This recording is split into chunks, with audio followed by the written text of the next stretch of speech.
Welcome back to another episode of Paint Society. In this episode, we're gonna break the rules just a little bit.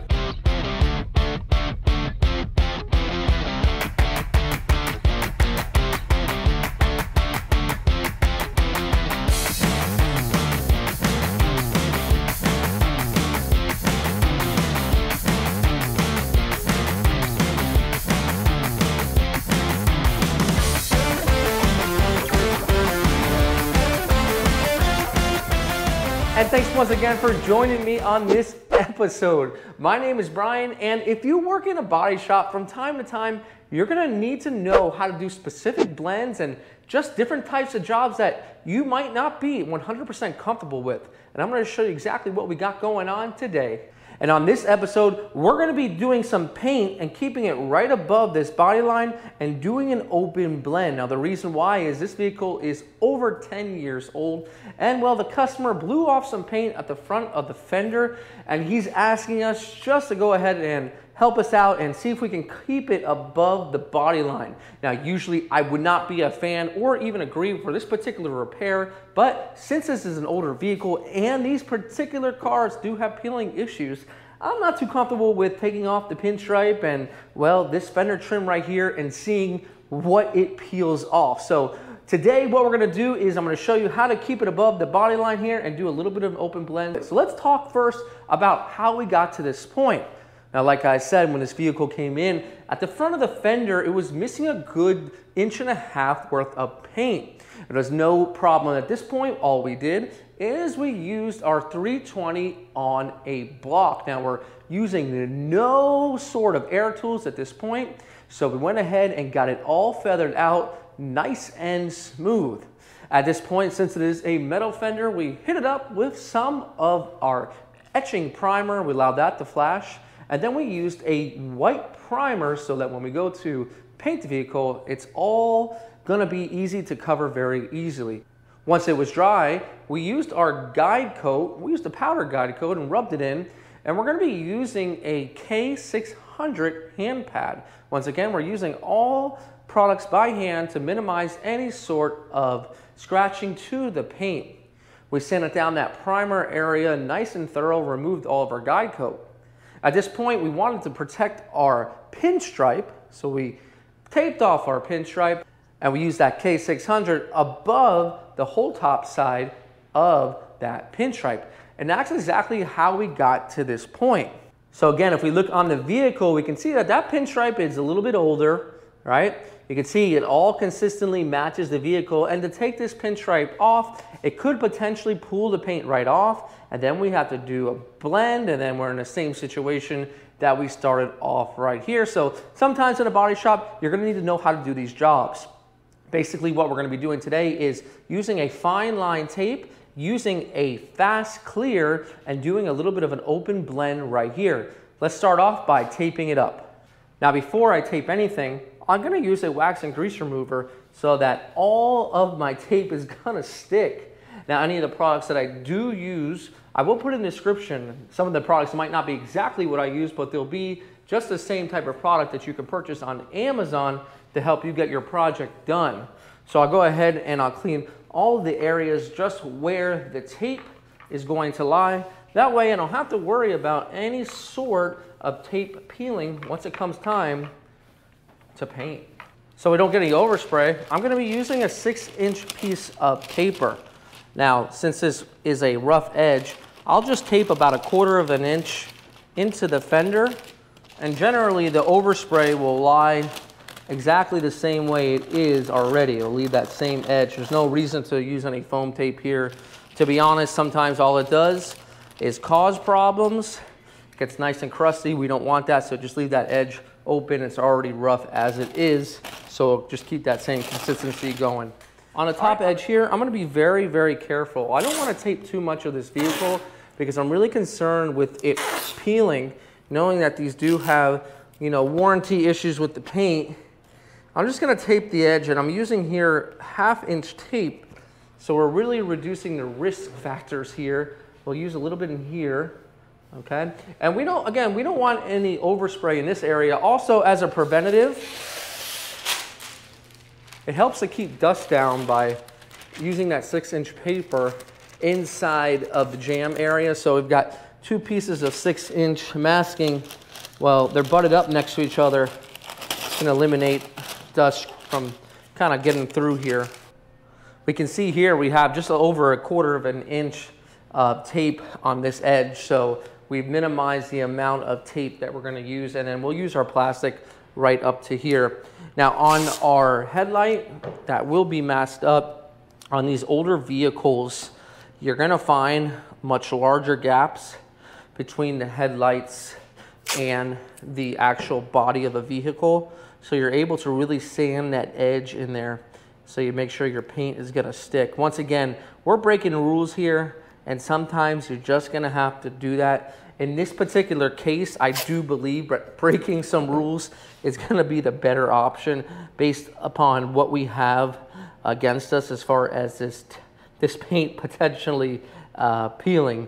It's kind of like a video I saw on the internet where they tape off the vehicle and they go ahead and they touch up a little spot where the paint is flaked, and then they pull the tape off.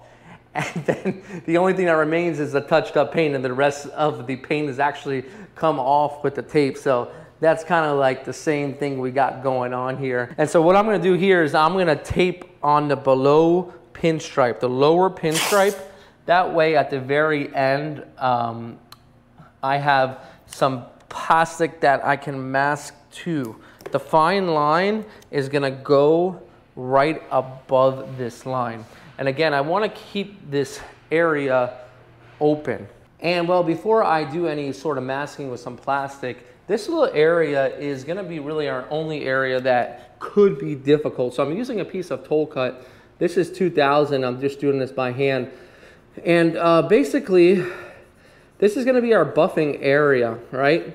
So this will be the first area that can fail because it's what we call an open blend. And what an open blend is well, basically blending the original clear coat with your new clear coat, which will be right in this area. And oh yeah, we gotta keep the base and pearl away from here. So we're gonna have to use some smaller paint guns to help us with that job today. Now the one thing that I am gonna do after I scuff that up, and I went about, I would say 3/4 of an inch lower than the pinstripe, is I'm gonna cut it at the edge here because this is my blend area.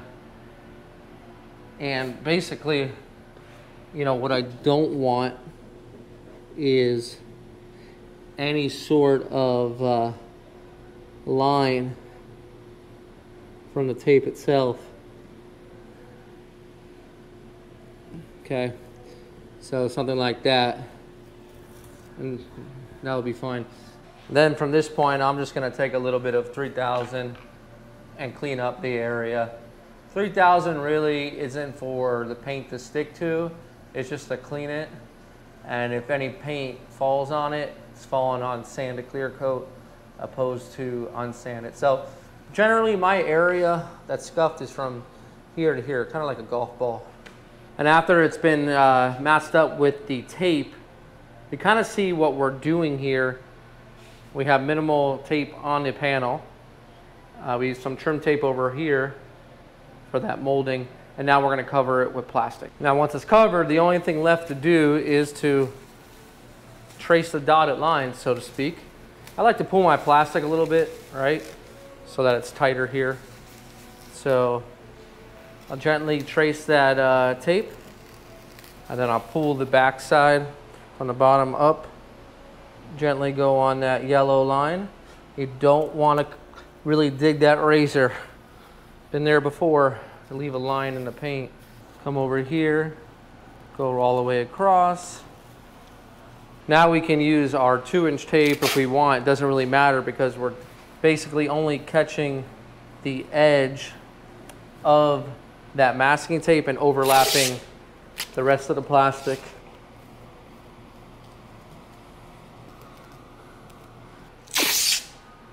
Now on the bottom side here, we're gonna tape to our edge where it starts to taper off. We'll tape there, and I'll show you what we're gonna do so that when we go to paint, it's nice and even. You're always setting yourself up for the future here.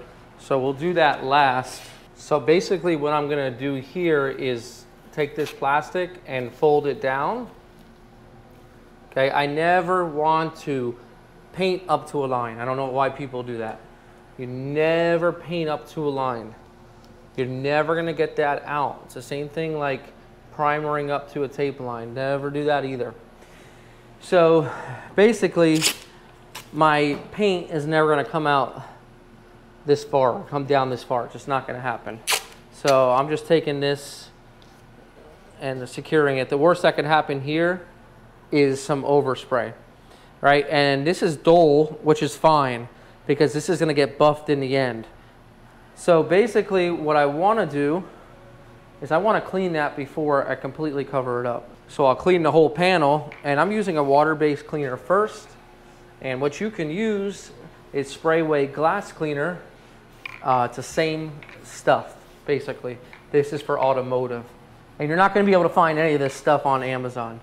I can't even find it online to give you a link, but just use the Sprayway stuff. It works great. All right, I'm gonna come over this edge a little bit, and that's done right there. Okay, that's clean. Then we'll go over it with our solvent-based cleaner, our prep solvent. Remove any oils, grease, things like that. Okay, come into this area, we're good to go. And we're gonna do our line first. Now, you can use 1/4 inch, 1/2 inch. I'm using 1/2 inch here on the bigger spot, only because basically I can see my line straighter. And like with the smaller stuff, what happens sometimes is since it's thinner, it's gonna wanna like lose how straight it can be, especially when you're like pulling on it. So I think the bigger stuff is a little bit easier to get a straight line. Now you will have a little bit of an edge here. Not a big one, because I'm gonna show you, if you stay tuned to when we go to paint, I'm gonna show you why you won't have a bigger edge and what I'm gonna do to prevent that. So basically here we're good. We'll just tighten it up like that. Okay. And on this smaller area, we'll just use 1/8 inch vinyl tape. Same stuff, but smaller. This is actually a purple version, but it works just the same. Find the end point. Okay. And voila. So now we're going to create a flap for this area. Now you're going to use the sticky part with the tape on the bottom, and you want the top of the paper to kind of land maybe just a touch below that pinstripe or where you're trying to, you know, do the cutoff. And then you'll take your tape, and you don't want this to sit flat like that. That's a big no-no. So basically what you want is to kind of like give it a rainbow effect. You want to kind of keep it open a little bit, and you got to kind of play around with it to get it perfect, because you just want it to kind of pop out right at the right spot. So we'll just tape it here, tape that down. And then what you can do at the top here is just kind of pop it out a little bit. Once you got that one side good, that's a little bit too much. So I'll change it up,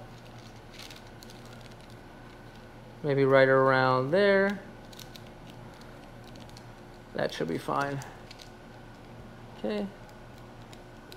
Okay, so basically what we've done is we created like a little bit of a flap or a pouch for our overspray just to go in there, and then we'll pull all this off, spray a little bit of melt reducer in there, and then it will buff super easy. So that's kind of like the hardest part. Now when you're doing something like this, you gotta make sure you got a good color match. Granted, as good as our color match is gonna be, we're not blending, this is old paint, and there will be a touch difference between here and there. The rest of this will match. It's just a small area. it wouldn't matter. If this scratch or something was over here, I don't know if I would do it, because then you might have a two-tone look or three-tone. You'd have one color, another color, and then the original color. At least this is over the headlight. So let's go ahead and get the paint loaded up, and we'll show you our little technique for blending. So we're ready for our blending. We're going to be using our base coat first. We have a SATA Mini-Jet 3000. It's a pretty good gun. This is the only SATA actually in my collection. I've had it for a while, but when I need it, it gets the job done. So when I'm going to spray, I'm going to spray this direction. I'm never going to be spraying this way, because I want to keep the paint out of that edge. Okay, so basically, I'm going to turn down my pressure. I'll probably have it around 18 PSI. And I'm going to come this way with it. And basically, just fill in the dots. Now let it flash. You can already see it's covering very well over that white primer. It's all flashed. It's ready for its second coat. This is about 5 minutes later, and we'll do the same thing.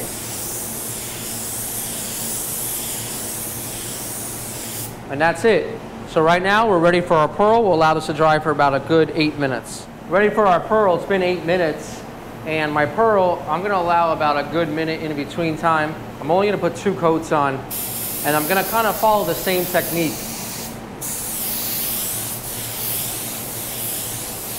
I want to go about maybe 2 or 3 inches past the original. So I'll allow that to flash. And a minute later, same thing.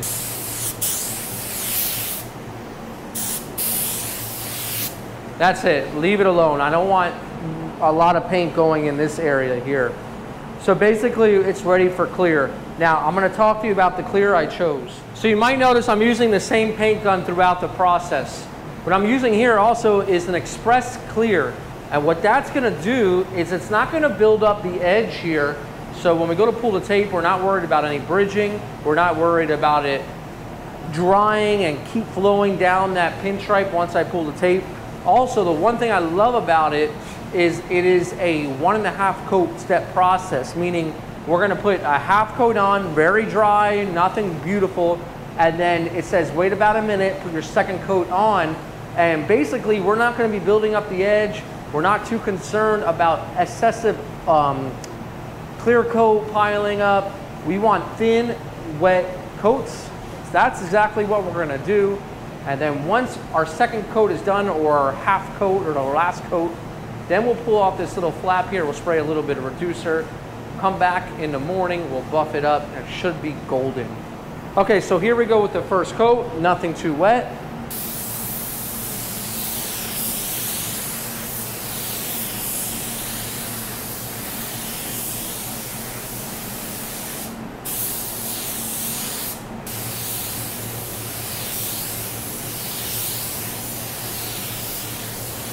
All right, just like that. You saw how we sprayed it as if it was never there. Spray it like it's not there, just go right over it. We'll wait a minute, and after a minute, we're ready to put it on a little bit wetter, a little bit slower, and get some gloss out of the product.